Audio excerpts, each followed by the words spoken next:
एक फार्मूला या रेशियो बनाने के लिए हम मेन पेज से third option add new view test पे क्लिक करते हैं। यहाँ से डिपार्टमेंट में से मतलूबा डिपार्टमेंट और प्रोफाइल में से मतलूबा प्रोफाइल और टाइप में भी वही प्रोफाइल लेते हैं। अब ये दो लास्ट टेस्ट है प्रोटीन और क्रेटिनिन, इन दोनों का हम एक रेशियो बनाना चाह रहे हैं कि जब इनमें हम वैल्यू लगाए तो इनकी रेशियो में खुद ब खुद वो रेशियो या फार्मूला निकल कर आ जाए। तो इसके लिए हम ऐड न्यू टेस्ट पे क्लिक करते हैं। तो यहाँ उस रेशियो का हम नाम रखेंगे और रेशियो का नाम प्रोटीन ओवर क्रेटिनिन रेशियो रख दिया और ये सारी चीजें छोड़ के इनके नीचे ऑप्शन है इट इज रेशियो, तो इस पर हमने सिलेक्ट किया। अब यहाँ हमने रेशियो का फार्मूला लगाना है।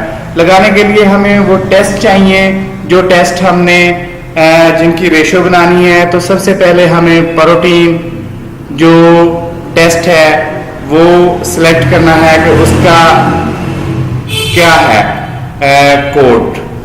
तो हमने यहाँ प्रोटीन जो सिलेक्ट किया है टेस्ट, तो उसमें से जो ये प्रोटीन और इसके साथ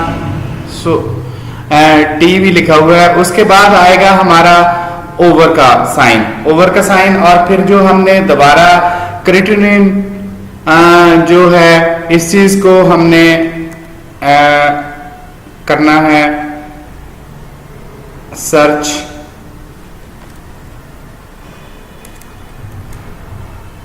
तो फिर सिलेक्ट टेस्ट पे किया और वो वाला टेस्ट हम जो जाके वहां से सिलेक्ट किया तो उसका जो फार्मूले के हिसाब से कोड है वो आ गया कि पहले ये नीचे लिखा हुआ है select test and find test code, क्योंकि फार्मूले में वो अपने हिसाब से कोई कोड लगाएगा। यहां से हम उस टेस्ट को सर्च करेंगे, सिलेक्ट करेंगे, एंटर दबाएंगे और उसके साथ एक उसका कोड और टी लिखा हुआ आ जाएगा। फिर हम अप्लाई करेंगे, इसे मल्टीप्लाई करना है, इसे डिवाइड करना है, इसे माइनस करना है, प्लस करना है या इसकी एक्सपोनेंशियल पावर देनी है, वो हम क्लिक करेंगे और फिर उसके बाद दूसरा टेस्ट जो हमने करना है। तो उसके बाद ऑर्डर विद प्रोफाइल हम इसको कैंसिल कर देते हैं क्योंकि ये हमारा जब दिल करेगा हम इनको ऑर्डर करेंगे। इसकी फर्जी को कॉस्ट आपके पास जो कॉस्ट है वो आप रख सकते हैं। तो उसके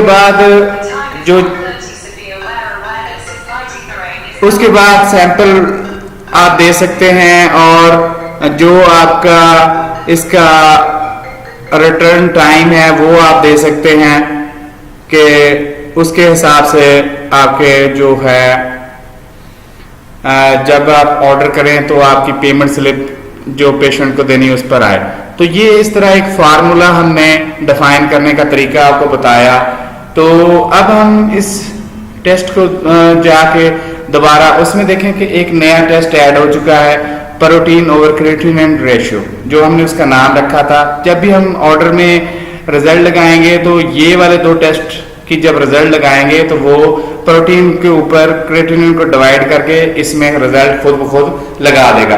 अब ये फार्मूला अगर दोबारा से हमने देखना हो तो यहाँ इसी पेज पर ये एक ऑप्शन है formula and test is ratio or not. देखें रेशियो में यस लिखो गया और उसके आगे ये फार्मूला लिखा हुआ है। सॉफ्टवेयर के अपने कोड्स के हिसाब से आप इसको डिलीट भी कर सकते हैं। अब यहाँ से इसको सिलेक्ट करके दोबारा भी फार्मूला ये साइड पे लिखा हुआ है ऐड फार्मूला, तो ऐड फार्मूला पे आप क्लिक करके इसको दोबारा जो चीज कर सकते हैं। ऐड फार्मूला पे जब हम करते हैं तो वही ऑप्शन हमारे पास आ जाता है कि फार्मूला आप कोई लगाएं। तो यहाँ से सिलेक्ट टेस्ट करेंगे और टेस्ट सर्च करेंगे और एंटर करेंगे तो उसके अंदर हम टेस्ट के साथ कोड और टी आ जाएगा। फिर हम कोई जो यहाँ से उसके ऊपर कोई ऑप्शन सिलेक्ट करेंगे और फिर उसको टेस्ट सिलेक्ट करेंगे और जो फार्मूला बनाते जाएंगे। जब इस फार्मूले को बना चुके हैं तो हम यहाँ से ऐड फार्मूला कर देंगे। अगर कैंसिल कर देंगे तो फिर जो ये फार्मूला वहां अप्लाई नहीं होगा, पहले वाला ही रहेगा। अगर हम फार्मूला ऐसे उसके ऊपर क्लिक करेंगे तो वो फार्मूला यहाँ से इस तरीके से हम चेंज कर सकते हैं। तो ये तरीकाकार है कि एक फार्मूले को तब्दील करना हो तो यहाँ से आके ऐड फार्मूला सिलेक्टेड टेक्स्ट उसको सिलेक्ट करके हम चेंज कर सकते हैं, या हम नया फार्मूला बना सकते हैं। शुक्रिया।